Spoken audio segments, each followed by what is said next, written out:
এ বিষয়ে আরও খবর জানাবো। আমাদের সঙ্গে সরাসরি যোগ দিচ্ছেন সহকর্মী আবরার শাইর।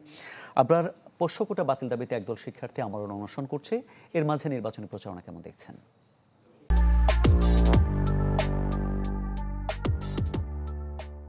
নির্বাচনের প্রচারণা চলছে ভালোই। আসলে নির্বাচনের 25 তারিখ আসতে আর খুব বেশি দেরি নেই, 4 দিন সময় রয়েছে। তোড়জোড় কতখানি নির্বাচন কমিশনের এবং সবশেষ কি কাজ তারা করছেন আমরা একটু জানতে চাই। আমাদের সাথে যোগ দিচ্ছেন অধ্যাপক পারভেজ, তিনি নির্বাচন কমিশনার হিসেবে কাজ করছেন ডাকসু নির্বাচনে। আপনার কাছে একটু জানতে চাই স্যার, যে আসলে নির্বাচন কমিশন কতখানি এগিয়েছে, কি কি কাজ চলছে এই শেষ সময়ে এসে? জি, ধন্যবাদ।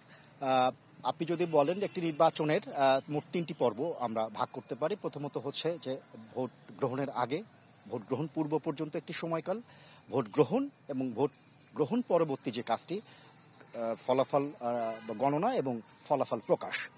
তো আমরা প্রথম পর্বটি ইতিমধ্যে শেষ করে ফেলেছি। আপনারা জানেন আমাদের চূড়ান্ত প্রার্থী তালিকা প্রকাশিত হয়েছে। এখন আমরা দ্বিতীয় এবং তৃতীয় পর্যায় নিয়ে কাজ করছি। তো আমাদের ব্যালট হিসাবে যেটি ব্যবহার হবে ওএমআর শিট, সেটি চূড়ান্ত হয়েছে এবং আমরা সেটি প্রিন্টিংয়ের কাজ চলছে।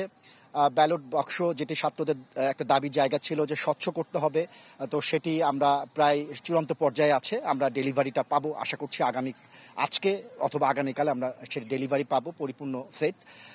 আমাদের বুথগুলি কাজ পরিচালনার কাজ চলছে। বুথগুলির আবার 2টা প্রস্তুতি পর্ব আছে। একটি হচ্ছে সিকিউরিটি, নিরাপত্তা ব্যবস্থাটা, সেটি ক্যামেরা সংযোজন করা, একই সাথে বুথ স্থাপন। তো বুথ স্থাপনের কাজ আমরা আগে থেকে শুরু করতে পারবো না, এটা আমরা প্রস্তুতি নিয়ে রাখছি। এটি শুরু হবে ভোটের 2 দিন আগে থেকে আমরা শুরু করতে পারবো। গণনা হবে, আমরা এখনো পর্যন্ত ঠিক করে রেখেছি যে আমরা রাজশাহী বিশ্ববিদ্যালয়ের ছাত্র সংসদ ডাকসু নির্বাচনের খবর জানাচ্ছিলেন সহকর্মী আবরার শাইর।